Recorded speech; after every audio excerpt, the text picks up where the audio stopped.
আপনারা সকলে আপনাদের মূল্যবান ভোটটুকু সৈয়দ হাসান আল আজহারী ভাইকে দিবেন এবং তিনি সংসদে গিয়ে সুন্নিয়তের পক্ষে নারে রিসালাতের স্লোগান দিবেন। আসসালামু আলাইকুম ওয়া রাহমাতুল্লাহি ওয়া বারাকাতুহু।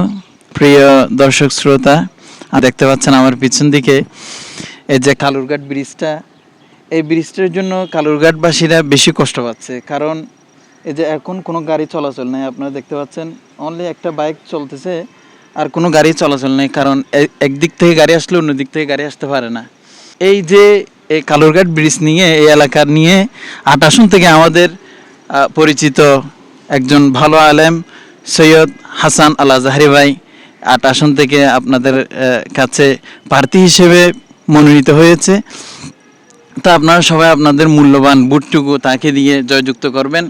কারণ আমি দেখেছি তার বক্তব্যের মধ্যে তিনি প্রায় সময় এই কালুরঘাট ব্রিজটা নিয়ে কথা বলেন। মানে তিনি যদি ৮ আসনে মনোনীত হতে পারেন, যদি জয়যুক্ত হতে পারেন, তাহলে তিনি এই ব্রিজটা নিয়ে আগে কাজ করবেন। আমরা দেখেছি ইতিমধ্যে অনেকবার এই ব্রিজের জন্য বাজেট ঘোষণা করা হয়েছে, কিন্তু সেগুলো আমরা এখানে প্রয়োগ করতে দেখি নাই। কিন্তু হাসান আল আজহারী ভাই ৮ আসন থেকে যখন বক্তব্য দেওয়ার সুযোগ পায়, তখন 2 মিনিটের সেখানে কালুরঘাট ব্রিজ নিয়ে কথা বলেন। এবং আমি আশা করছি যে উনি যদি এই ৮ আসনে মোমবাতির প্রতীক হিসেবে মনোনীত হয়ে আপনাদের মূল্যবান ভোটটুকু যদি পেয়ে জয়যুক্ত হতে পারেন, উনি সর্বপ্রথম, আমার মনে হয় ওনার দৃষ্টিভঙ্গি যেটা দেখলাম, আমার মনে হয় উনি কালুরঘাট এই ব্রিজটা নিয়ে আগে কাজ করবেন।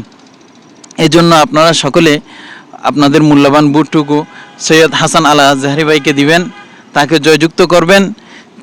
তিনি যেন সংসদে গিয়ে এই ব্রিজটা নিয়ে কথা বলতে পারে এবং ওনার হাতে যাতে এই ব্রিজটা সুন্দরভাবে গঠন হয় এবং সুন্দরভাবে যাতে তৈরি হয়, সকলে আপনাদের মূল্যবান ভোটটুকু দিবেন এবং তিনি সংসদে গিয়ে সুন্নিয়তের পক্ষে নারে রিসালাতের স্লোগান দিবেন, যাতে করে রাসূলুল্লাহ সাল্লাল্লাহু আলাইহি ওয়াসাল্লাম মদিনা মুনাওয়ারা থেকে দেখবেন, খুশি হবেন।